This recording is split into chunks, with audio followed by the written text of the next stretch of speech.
జనసేన అధ్యక్షుని ఆదేశం ప్రకారం ఎన్నికల తర్వాత జనసేన పార్టీ మొట్టమొదటిసారి అసెంబ్లీ ఎన్నికల రంగంలో ప్రవేశించింది. సంప్రదాయాల రాజకీయాలకు విరుద్ధంగా సామాన్యుడికి కూడా రాజకీయ అధికారం కలిగించాలని చెప్పి ఈ సమాజంలో ఉన్న 64% మంది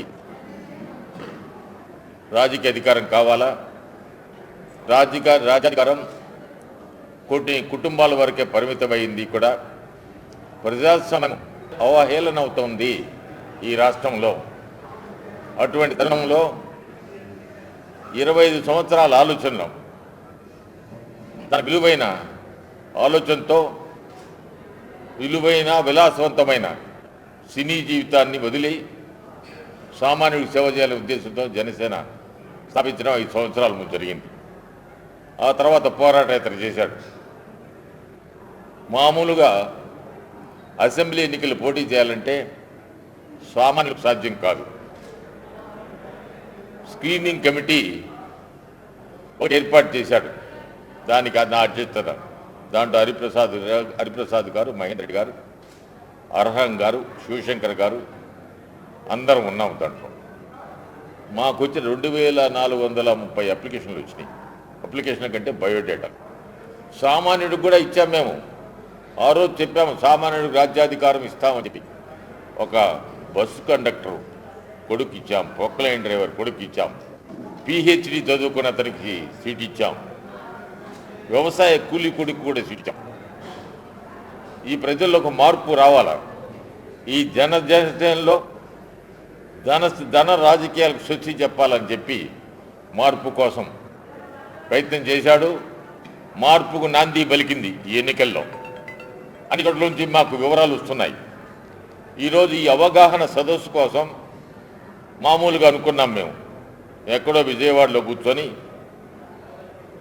ఆఫీసులో కూర్చొని అందరినీ పిలిపించుకుంటాను. కాదు, ఈ లెవెల్కి వెళ్ళా నేను రూపకల్పన చేశాను రామ్మోహన్ రావు గారు. అదేవిధంగా నాతో పాటు నగేష్ బాబు, హరిప్రసాద్ గారు, శివశంకర్ గారు, బొలిశెట్టి సత్యనారాయణ గారు అందరం కలిసి, ఇది రివ్యూ కాదు, ఇది కేవలం అవగాహన సదస్సు. శ్రీకాకుళంలో నేను విజయవంతంగా జరిగింది. శ్రీకాకుళం పార్లమెంట్, ఈరోజేమో ఇక్కడ విజయనగరం, రేపు కాకినాడ పార్లమెంటరీ కాన్స్టిట్యున్సీ, ఎల్లుండి నరసాపురం పార్లమెంటరీ కాన్స్టిట్యున్సీ. 1వ తేదీ ఎక్కడైతే అధ్యక్షుడు గాజువాకులు తెస్తా ఉన్నారో వారికి నేరుగా వచ్చి డాక్టర్ల సలహా మీద విశ్రాంతి తీసుకుంటా ఉన్నాడు. వారికి అభినందన తెలపడానికి బయలుదేరినాం మేమంతా. మాకు ఇక్కడికి వచ్చిన తర్వాత నాకు సొంతంగా ఉండింది పార్టీ ఆఫీస్లో మాట్లాడితే బాగుండేది.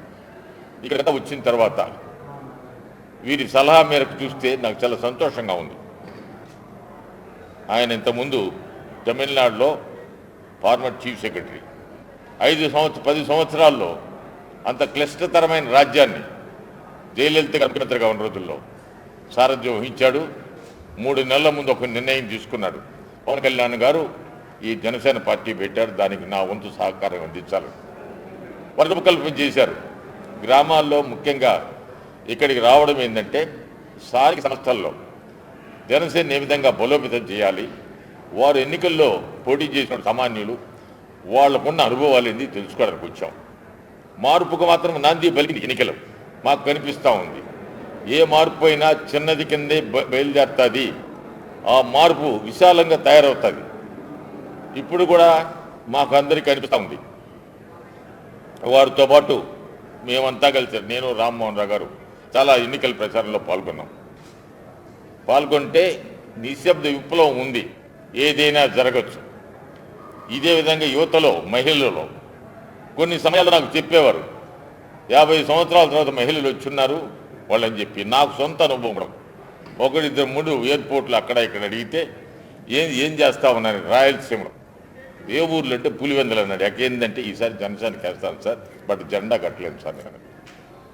అదేవిధంగా చాలామందిలో ఉంది అది ఎక్కడికో దారి తీస్తుంది. మాకు నమ్మకం ఉంది. ఈ రాష్ట్రానికే కాదు ఈ దేశానికి దిక్సూచి కింద పవన్ కళ్యాణ్ జాతీయ నాయకుడిగా తయారవుతున్నారు.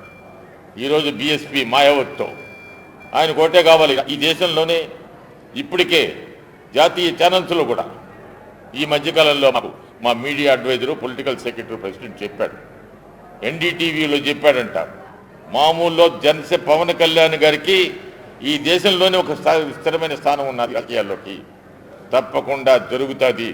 తను అనుకున్నది జరిగేదానికి ఒక ఏదో విధంగా ఆనాడు స్వరాజ్యం వచ్చేదానికి మహాత్మా గాంధీ ఎన్ని కష్టాలు పడ్డాడు, భగత్ సింగ్ దేశం కోసం పోరాడాడు. ఈరోజు అంటా ఉన్నాడు, ఇందాక నాకెవరు చెప్పారు, మాకు హరిప్రసాద్ గారు లేకపోతే రామ్మోహన్ రావు గారు చెప్పారు, సరిగ్గా గుర్తులేదు, కానీ బుద్ధ భగవానుడు ఒక మహారాజు కుటుంబం నుంచి వచ్చి బోధి చెట్టు కింద ఉన్నాడు. నాకు ఇప్పుడు మనసులో అంటారు, మంగళగిరిలో పార్టీ ఆఫీసులో గోమాత పడుకో ఉంటే అది ఆ ఒళ్ళు పోయి పడుకుంటే ఆ గోమాత కూడా తలకాయ పెట్టి ఆయన తల మీద వస్తూ ఉన్నది. ఏదో కారణం ఉంది, ఈ కారణం కోసం వస్తున్నాడు. నేను కోరేది ఒక్కటే, ఈ రాష్ట్రంలో ఓ 2 కుటుంబాల పాలన పోవాలా, సామాన్యుడి పాలన రావాలా. నేను మిమ్మల్ని కూడా ముఖ్యంగా మీడియా మిత్రులను, ప్రింట్ మీడియా కానీ ఎలక్ట్రానిక్ మీడియా మిమ్మల్ని ఒకటే చేతులెత్తి మొక్కుతో కోరుతున్నా, దయచేసి మా మార్పుకు మీరు సహకారం అందించండి. మీరే కళ్ళు చెవులు ఈ ప్రజాస్వామ్యాన్ని కాపాడుతాం అని చెప్పి మనవేస్తా ఉన్నాం.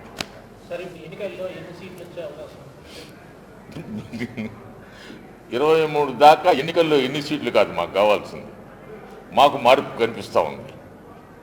దాని గురించి అసలు గురించి ఏ అసెస్మెంట్ చేసుకోవాలి, ఎన్నో సర్వేస్ వస్తూ ఉన్నాయి. అన్ని పార్టీలు చెప్పారు కదా, అంతకుముందు యాక్టర్ పార్టీ అన్నారు. ఒక ఆయన అన్నాడు ఈ మధ్యకాలం, ఆయన ఎవరు యాక్టర్ పార్టీయా జనసేన అంటే, అదే యాక్టర్ పార్టీతో సంబంధం పెట్టుకోవాలని సంవత్సరం రోజులు ట్రై చేశాడు. ఇంకొక ఆయన అన్నాడు ఆయనకి సంబంధం ఉంది ఈ పార్టీతో, ప్రతిపక్షం పాలకపక్షం ప్రతిపక్ష సంబంధం ఉన్నది. మాకు ఇప్పుడు తెలుస్తూ ఉంది మాది ఏ పక్షం పోతుంది, మేము ప్రజల పక్షం, జనం పక్షం. ఎన్నికలలో విజయం గురించి మాట్లాడడం, స్థానిక స్థాయిలో ముందుకు పోయేదానికి వాళ్ళు అవగాహన చేసుకున్నాం. వాళ్ళు అవగాహన చేసుకు వాళ్ళు కొన్ని సూచనల కోసంగా గత 15-20 రోజుల నుంచి ఏ విధంగా పార్టీ పటిష్టం చేయాలా ఆయనకు అనుభవం ఉంది. ఇదంతా సమిష్టి ప్రయోగం, నా ఒక్కరితో కాదు, ఒకటి కాదు, అందరం కలిసి ప్రయోగం చేశాం. జన సైనికులు కూడా అదే చెప్పాం, మీరందరూ కలిసి ఉండండి, కలిసి ఉంటే ఏదైనా చేయొచ్చు. విజయనగరం కోటే కూలిపోయింది, ఇక్కడ కోట రాజ్యాలు రాజభవనాలు రద్దయింది. అటువంటి తరుణంలో వచ్చిన మళ్ళీ ప్రజాస్వామ్యాన్ని గరీబీ హఠావో తెచ్చారు. రోజులు పేదవాడికి కావాలని మరలా ఈరోజు కనిపిస్తూ ఉండు పవన్ కళ్యాణ్ గారి మనసులో ఈ రాష్ట్రానికి ఏదో చేయాలని మాత్రం ఇచ్చాడు. దయచేసి మీరందరూ కూడా ఆయన్ను ఆశీర్వదించమని కోరడం. Thank you. అన్ని స్థానాల్లో 130 ఇప్పుడు చేసి 130 స్థానాలు. నేను విజయసాయి రెడ్డి లెక్కలు చెప్పడానికి విజయాలు టిక్కెట్ సర్వేలకు 20,000 నమ్మకల్లా మా నాయకుడి మీద నమ్మకం ఉంది, ప్రజల మీద మాకు నమ్మకం ఉంది. కొంచెం కష్టం నాంది పలకాలంటే, నాంది మాత్రం వచ్చింది. ఈ మార్పు ఎక్కడికో పోతా ఉన్నది.